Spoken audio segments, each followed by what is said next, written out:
How can I tell the difference between my emotions and my thoughts? There is a moment that happens in the depth of crisis, a moment so subtle you might miss it, when your chest tightens and your mind immediately narrates, "I'm going to fail. Everyone will leave. I can't handle this." But wait, rewind. What actually happened first? The tightness in your chest, that's the emotion. The story about failure and abandonment, that's the thought. And the distance between them, that's where your freedom lives. Learning to distinguish between emotions and thoughts is like learning to hear two instruments playing simultaneously in an orchestra. They are intimately connected, influencing each other, sometimes so intertwined you can't tell where one ends and the other begins.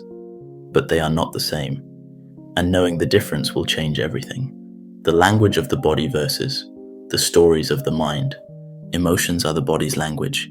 They arrive as sensations, heat rising in your face, heaviness in your limbs, a knot in your stomach, electricity in your chest.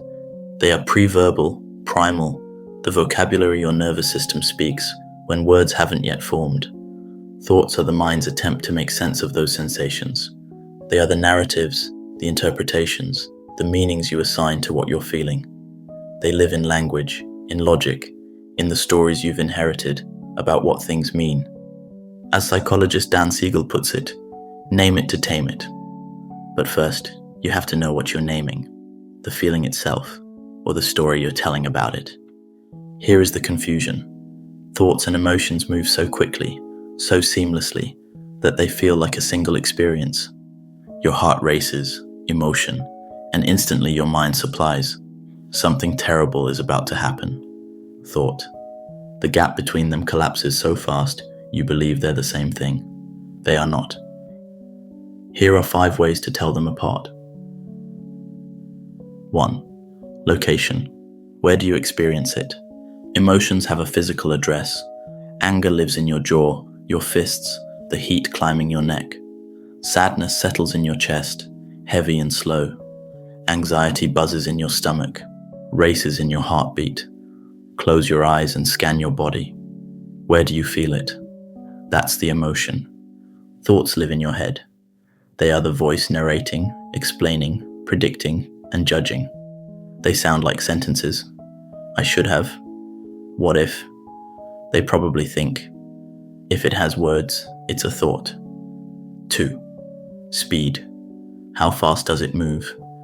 Emotions, when allowed to flow without interference, are transient.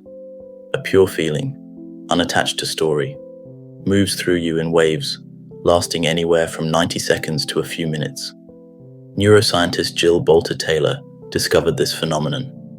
When a person has a reaction to something in their environment, there's a 90-second chemical process that happens in the body. After that, any remaining emotional response is just the person choosing to stay in that emotional loop. Thoughts, however, can loop endlessly. They replay, rehash, ruminate. They build castles and catastrophes. They time travel to the past and future, pulling you out of the present moment. If you've been feeling something for hours or days without relief, chances are you're actually thinking about it. 3. Content. What's the quality of the experience? Emotions are simple, even when they're intense. Mad, sad, scared, joyful, disgusted, surprised. Beneath all the complexity, there are core feeling states that every human recognizes. Thoughts are elaborate. They contain explanations, justifications, predictions, narratives, and meaning. I'm angry is an emotion. I'm angry because they disrespected me, and this always happens, and I'm never going to find people who value me, is a thought spiral built around that emotion. 4. Truth value. Can it be proven? Emotions are neither true nor false. They simply are. You can't fact-check a feeling. Sadness doesn't need evidence. Fear doesn't require justification. The emotion exists as a valid experience, regardless of circumstances. Thoughts can be examined for accuracy. I'm a failure is a thought that can be questioned, tested against evidence, and revealed as a distortion. Everyone hates me is a thought that can be disproven. When you find yourself in territory that can be debated, you're in the realm of thinking, not feeling. 5. Impact. What happens when you observe it? When you simply notice an emotion without trying to change it, just allowing the sensation to be present, it often softens, shifts, or moves through you. Emotions want to be felt, not fixed. When you observe a thought, it often loses its power. The moment you recognize that's just a thought, you create space between yourself and the narrative. You realize you're not your thoughts, you're the awareness noticing them. As meditation teacher Tara Brach says, the boundary to what we can accept is the boundary to our freedom. Why this distinction matters. Understanding the difference between emotions and thoughts is not academic philosophy. It's the difference between drowning and learning to swim. It stops the amplification loop. When you can't tell them apart, thoughts amplify emotions, and emotions validate thoughts, creating a feedback loop that spirals. You feel anxious, emotion, think something terrible is going to happen, thought, which makes you more anxious, emotion, which generates more catastrophic thoughts, until you're convinced your feelings are prophecies. Breaking this cycle begins with recognizing, this is a feeling, and this is what I'm thinking about the feeling. It reveals what actually needs attention. Sometimes the emotion is the message, grief that needs to be honored, anger pointing to a violated boundary, fear signaling genuine danger. Other times, it's the thought that needs work, a cognitive distortion, a limiting belief, a story inherited from trauma that no longer serves you. It creates choice. You can't choose your emotions. They arise unbidden, products of your nervous system, your history, your body's wisdom. But you can choose your relationship with your thoughts. You can question them, reframe them, release them. That's where your agency lives. The practice of discernment. So how do you develop this skill in real time when everything feels like an overwhelming blur? Pause and locate. When you notice you're struggling, stop. Place a hand on your heart or belly. Ask, what do I feel in my body right now? Name the sensations without interpretation. Tight, hot, heavy, fluttering. That's the emotion speaking. Then ask, what am I telling myself about this? Listen for the narrative, the explanation, the predictions. That's your mind trying to protect you by making sense of the unknown. Create the gap. Practice saying, I'm having the thought that I'm not good enough, instead of, I'm not good enough.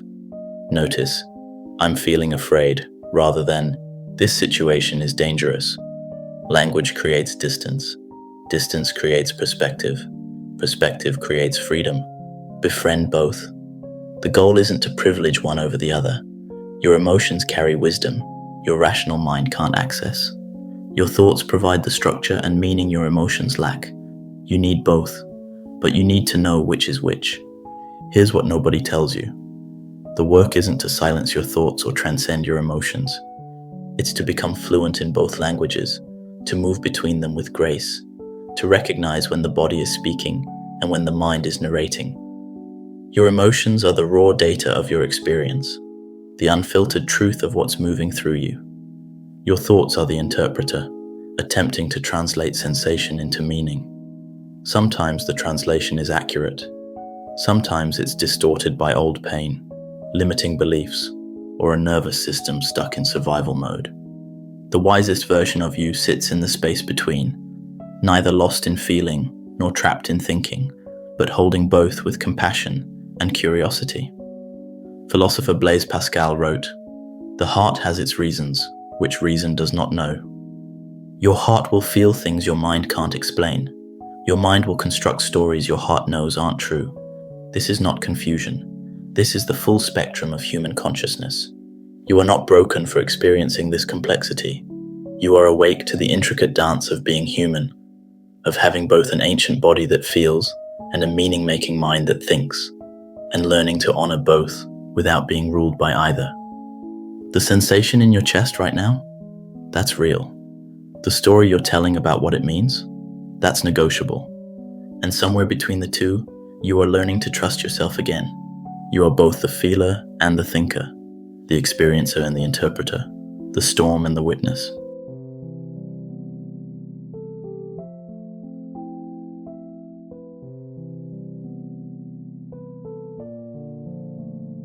That is it for today. You've been listening to The Guide on the Side, where I share what I'm learning from people, books, and conversations. I hope something here stays with you, sparks a thought, or opens a door.